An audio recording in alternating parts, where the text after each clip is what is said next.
आज हम लोग पास्ट परफेक्ट कंटिन्यूअस टेंस के बारे में समझेंगे कि पास्ट परफेक्ट कंटिन्यूअस टेंस क्या है।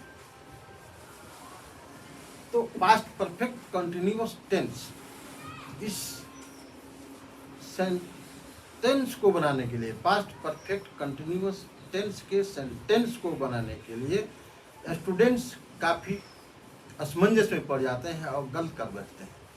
तो इसको हम अच्छी तरह से समझेंगे कि पास्ट परफेक्ट कंटिन्यूअस टेंस है क्या, इसको हम कैसे पहचानेंगे। पास्ट परफेक्ट कंटिन्यूअस टेंस की पहचान यह है कि जिस हिंदी वाक्य के अंत में से रहा था, से रही थी, से रहे थे आए, तो समझना चाहिए कि वह वाक्य पास्ट परफेक्ट कंटिन्यूअस टेंस में है। यानी वाक्य में यह दिया गया हो कि मैं कितने समय से, किस दिन से, किस साल से कोई कार्य कर रहा था। पढ़ने का कार्य हो, लिखने का कार्य हो, सोने का कार्य हो, कोई भी कार्य कितने समय से हो रहा था। तो ये समझिए कि वह वाक्य पास्ट परफेक्ट कंटिन्यूअस टेंस में है। इसको पहचानने का नियम यही है कि जिस वाक्य के अंत में से रहा था, से रही थी, से रहे थे आए, तो समझना चाहिए कि वह वाक्य पास्ट परफेक्ट कंटिन्यूअस टेंस में है। तो पहचान समझ गए। अब इसके हम बनाने के नियम के बारे में पढ़ेंगे कि पास्ट परफेक्ट टेंस के बनाने का नियम क्या है। तो देखिए, पास्ट परफेक्ट टेंस के बनाने का नियम यह है, सबसे पहले असर्टिव सेंटेंस, उसके बाद नेगेटिव सेंटेंस, उसके बाद इंटरोगेटिव सेंटेंस, उसके बाद इंटरोगेटिव प्लस नेगेटिव दोनों तरह का सेंटेंस के बारे में पढ़ेंगे। तो सबसे पहले असर्टिव सेंटेंस बनाने का नियम क्या है। तो देखिए, इसमें सबसे पहले सब्जेक्ट, सब्जेक्ट के बाद सहायक क्रिया हैड का प्रयोग करते हैं, हैड के बाद बीन का प्रयोग करते हैं, बीन के बाद fourth form of the verb यानी क्रिया का चौथा रूप का प्रयोग करते हैं। उसके बाद फार अब्लिक सिंस, फार और सिंस का प्रयोग होता है। उसके बाद ऑब्जेक्ट वगैरह का प्रयोग होता है। समझ गए। यानी सबसे पहले सब्जेक्ट आएगा, सब्जेक्ट के बाद में इसमें सहायक क्रिया हैड बीन का प्रयोग किया जाता है। हैड बीन का प्रयोग किया जाता है। जैसे प्रेजेंट परफेक्ट कंटिन्यूअस में हैज बीन और हैव बीन दो का प्रयोग किया जाता है, लेकिन पास्ट परफेक्ट कंटिन्यूअस टेंस में केवल हैड बीन का प्रयोग किया जाता है। इसीलिए कह रहे हैं कि इसके बनाने का नियम क्या है। सबसे पहले सब्जेक्ट, सब्जेक्ट के बाद में हैड, हैड इसके बाद में बीन का प्रयोग करते हैं, बीन के बाद fourth form of the verb यानी क्रिया का चौथा रूप का प्रयोग किया जाता है। इसके बाद फार और सिंस का प्रयोग किया जाता है। उसके बाद ऑब्जेक्ट यानी कर्म वगैरह रहने पर लिखा जाता है। तो ये हुआ इसके असर्टिव सेंटेंस बनाने का नियम। अब दूसरा है निगेटिव सेंटेंस। तो निगेटिव सेंटेंस में क्या है कि सबसे पहले सब्जेक्ट, सब्जेक्ट के बाद में हैड आता है, इसके बाद में नॉट का प्रयोग करते हैं, उसके बाद बीन का प्रयोग करते हैं। यानी हैड बीन के बीच में नॉट का प्रयोग कर दीजिए तो सेंटेंस निगेटिव बन जाता है। तो इसके बाद में fourth form of the verb, उसके बाद में सिंस और फार का प्रयोग किया जाता है, और अंत में यदि ऑब्जेक्ट कर्म वगैरह रहे तो उसे लिखा जाता है। उसी तरह से अब हम पास्ट परफेक्ट कंटिन्यूअस के इंटरोगेटिव सेंटेंस कैसे बनाया जाता है इसके बारे में समझेंगे कि इंटरोगेटिव सेंटेंस में सबसे पहले क्या होता है, हैड का एक्जुलेटिव वर्ब हैड का प्रयोग किया जाता है। उसके बाद सब्जेक्ट का प्रयोग किया जाता है। उसके बाद बीन, बीन का प्रयोग किया जाता है। उसके बाद fourth form of the verb का प्रयोग किया जाता है। उसके बाद फार और सिंस का प्रयोग किया जाता है। उसके बाद में ऑब्जेक्ट वगैरह यानी कर्म वगैरह रहने पर लिखा जाता है। पास्ट परफेक्ट कंटिन्यूअस टेंस का वाक्य यदि इंटरोगेटिव एंड नेगेटिव यानी प्रश्नात्मक नकारात्मक दोनों हो तो उसके बनाने का नियम यह है कि सबसे पहले एक्जुलेटिव वर्ब हैड का प्रयोग करते हैं, हैड के बाद सब्जेक्ट का प्रयोग करते हैं, सब्जेक्ट के बाद नॉट का प्रयोग करते हैं, नॉट के बाद बीन का प्रयोग करते हैं, बीन के बाद fourth form of the verb यानी क्रिया का चौथा रूप का प्रयोग करते हैं। उसके बाद में फार और सिंस का प्रयोग करते हैं, उसके बाद में ऑब्जेक्ट यानी कर्म वगैरह रहने पर लिखा जाता है। ये चारों तरह के सेंटेंस के बनाने का नियम यह है। अब इसको भी हम एक चार्ट के माध्यम से पूरी जो बनाने का नियम है एक ही साथ लिख करके समझाऊंगा। ये देखिए पास्ट परफेक्ट कंटिन्यूअस टेंस। तो past perfect continuous type of sentence and rule for construction बनाने का नियम। तो ये असर्टिव सेंटेंस है। असर्टिव सेंटेंस बनाने का नियम मैंने बताया, सब्जेक्ट, सब्जेक्ट के बाद में हेड, हेड के बाद में बीन, बीन के बाद में fourth form of the verb, fourth form verb के बाद में सिंस और फर का प्रयोग किया जाता है, उसके बाद ऑब्जेक्ट का प्रयोग किया जाता है। देखिए इसमें लिखा हुआ। तो आप इसके बाद में समझने में आपको इसके सामने लिखा हुआ हूँ बिल्कुल, तो आपको समझने में आसानी रहेगी और आपके दिमाग में बैठता जाएगा। उसी तरह से नेगेटिव सेंटेंस है। सबसे पहले सब्जेक्ट, सब्जेक्ट के बाद हेड, हेड के बाद नॉट, उसके बाद बिन का प्रयोग होता है, बिन के बाद fourth form of the verb का प्रयोग होता है, इसके बाद सिंस और फर का प्रयोग किया जाता है और अंत में कर्म वगैरह रहने पर लिखते हैं। जैसा कि इसमें लिखा है, subject plus had plus not plus been plus before plus since, for since plus object यानी कर्म वगैरह लास्ट में आता है।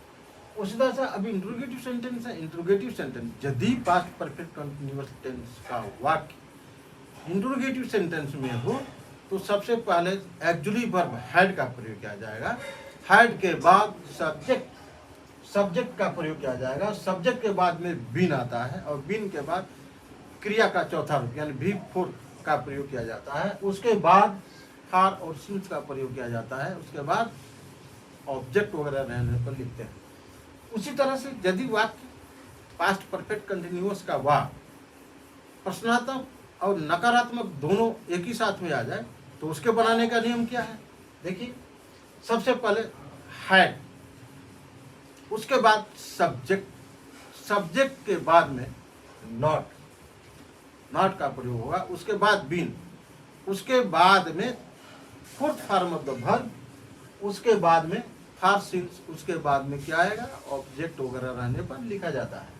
तो अब आप जो है इस चीजों को, इन नियमों को एक्सरसाइज के माध्यम से समझेंगे। अब हम लोग क्या करेंगे कि जितने पास्ट परफेक्ट कंटिन्यूअस टेंस के वाक्य हैं, असर्टिव हो, नेगेटिव हो, इंट्रोगेटिव हो या इंट्रोगेटिव प्लस नेगेटिव दोनों हो, तो उसके जो सेंटेंस हैं किस तरह से हैं, उसको कैसे नियमानुसार बनाया गया उसके बारे में समझेंगे।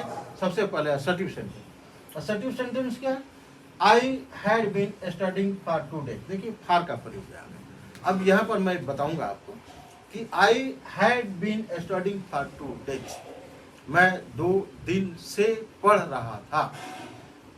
रहा था आ गया, यानी ये जो सेंटेंस है मैं 2 दिन से पढ़ रहा था, ये जो सेंटेंस है, ये जो वाक्य है क्या है?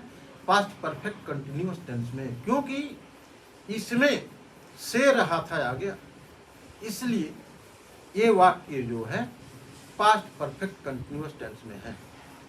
ये बिल्कुल सिंपल यानी अफर्मेटिव सकारात्मक वाक्य है, यानी असर्टिव सेंटेंस है। इसके बनाने का नियम क्या है आप समझ जाएंगे। तो इसको मैं 2 दिन से पढ़ रहा था, इसको बनाने में किसी प्रकार की समस्या नहीं होगी। जैसे इसके बनाने का नियम है, सबसे पहले क्या होता है? सब्जेक्ट आता है, सब्जेक्ट के बाद में एक्चुअली वर्ब हैड का प्रयोग किया जाता है, हैड के बाद में बीन आता है, बीन के बाद में third form of the verb आता है, fourth form of the verb आता है, क्रिया का चौथा रूप आता है, और इसके बाद में फॉर और सिंस का प्रयोग किया जाता है, उसके बाद में ऑब्जेक्ट वगैरह रहने पर लिखा जाता है। क्लियर है? फॉर और सिंस का प्रयोग कहाँ किया जाता है, इसको मैंने आपको प्रीपोजिशंस के लेसन्स में जो वीडियो तैयार किया हूँ उसमें अच्छी तरह से समझाया हूँ कि फॉर का प्रयोग जो है पीरियड ऑफ टाइम, जो टाइम निश्चित नहीं हो, जो दिन निश्चित नहीं हो, जो समय निश्चित नहीं हो, उसके लिए किया जाता है। और जो पॉइंट ऑफ टाइम, जो दिन निश्चित हो कि मैं इस दिन से पढ़ रहा हूँ, इस वजह से पढ़, जो समय निश्चित हो, उसको क्या, उसमें क्या प्रयोग करते हैं? सिंस का प्रयोग करते हैं।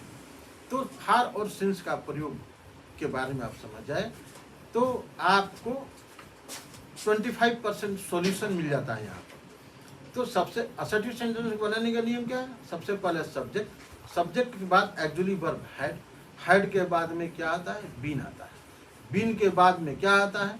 Fourth form of the verb यानी क्रिया का चौथा रूप आता है।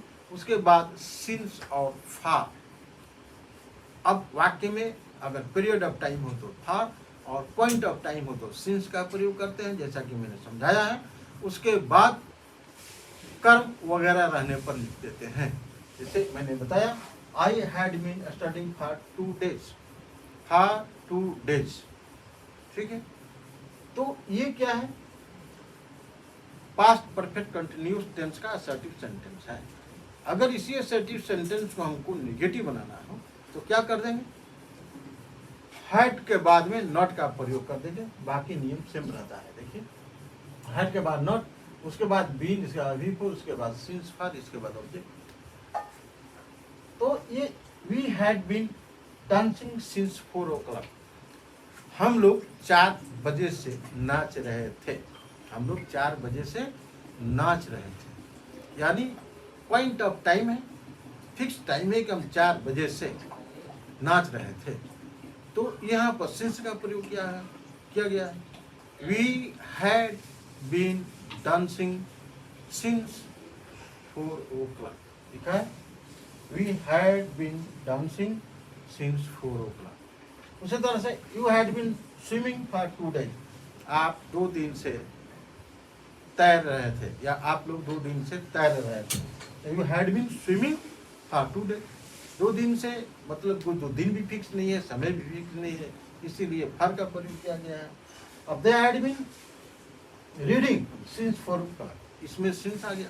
दे had been reading since 4 o'clock, तो वे लोग 4 बजे से पढ़ रहे थे, तो यहाँ पर 4 बजे से पॉइंट ऑफ टाइम आ गया, समय निश्चित हो गया, तो हम सिंस का प्रयोग करेंगे। जैसे they had been reading since 4 o'clock।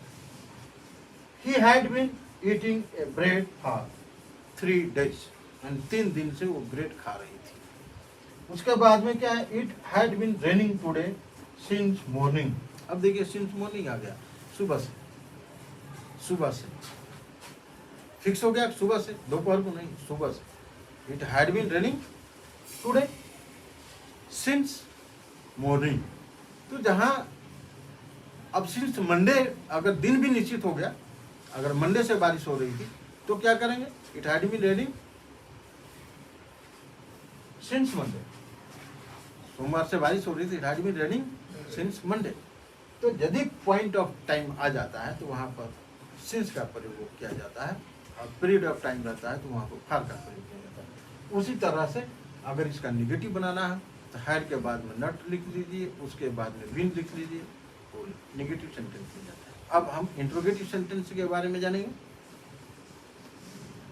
कि यदि पास्ट परफेक्ट कंटिन्यूअस टेंस का वाक्य प्रश्नात्मक हो तो उसके बनाने का नियम हम लोग पढ़ चुके हैं कि सबसे पहले एक्चुअली वर्ब हैड आता है, हैड के बाद में सब्जेक्ट आता है, सब्जेक्ट के बाद में बीन आता है, बीन के बाद में क्या आता है?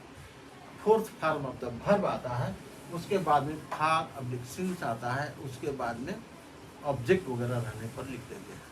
तो ये इंट्रोगेटिव सेंटेंस का नियम है। अब इसके वाक्य देखिए क्या है?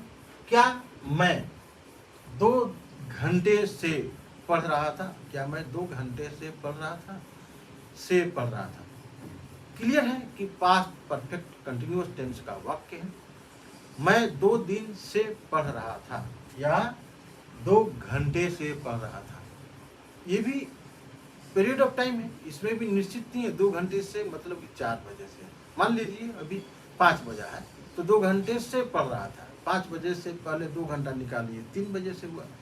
अगर इसी में होता कि मैं 3 घंटे से पढ़ रहा था, 3 बजे से पढ़ रहा था, तो सिंस आ जाता।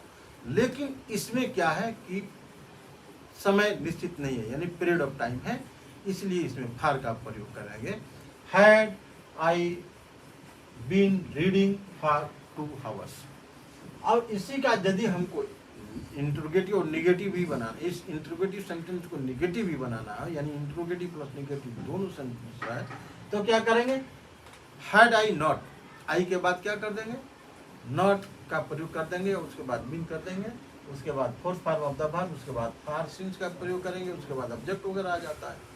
तो वो प्रश्नात्मक और नकारात्मक दोनों तरह का वाक्य बन जाता है। अभी है had we been reading since 8 o'clock। अभी देखिए इसमें आ गया कि हम लोग 8 बजे से पढ़ रहे थे। We had been reading since 8 o'clock। तो इसमें क्या है, पॉइंट ऑफ टाइम है, इसीलिए इसमें सिंस का प्रयोग किया गया है। और इसी वाक्य को यदि हमको प्रश्नात्मक नकारात्मक ही बनाना हो तो क्या हो जाएगा, हैड वी नॉट बीन, यानी सब्जेक्ट के बाद नॉट आ जाएगा। Had we not been reading since 8 o'clock आ गया। तो वो प्रश्नात्मक और नकारात्मक दोनों बन जाता है। पास्ट परफेक्ट कंटिन्यूअस टेंस को बनाने के ये पूरे वाक्य दे रखा हूँ, सही दे रखा हूँ।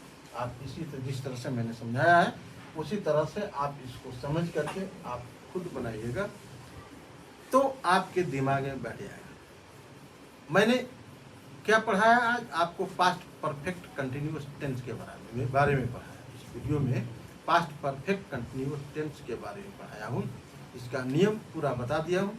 सबसे पहले टेंस को पहचानने के, सेंटेंस के यानी वाक्य को पहचानने की कोशिश कीजिए कि जिस वाक्य में से रहा था, से रही थी, से रहे थे और उसमें पीरियड ऑफ टाइम या पॉइंट ऑफ टाइम दिया गया हो, तो वह वाक्य पास्ट परफेक्ट कंटिन्यूअस टेंस में रहता है।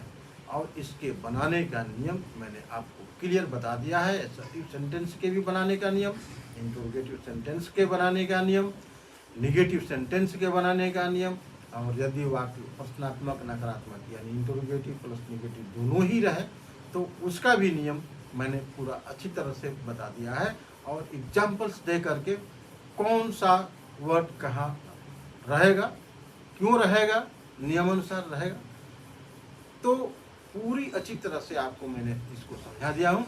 और आशा करता हूँ कि आप पास्ट परफेक्ट कंटिन्यूअस टेंस के बारे में जो भी वाक्य इसके होंगे आप पहचान लेंगे और बनाने में आप माहिर रहेंगे, किसी प्रकार की कोई गलती नहीं करेंगे। तो यह वीडियो मैं यहीं पर आज समाप्त कर रहा हूँ। अगले वीडियो में हम लोग दूसरे चैप्टर के बारे में पढ़ेंगे।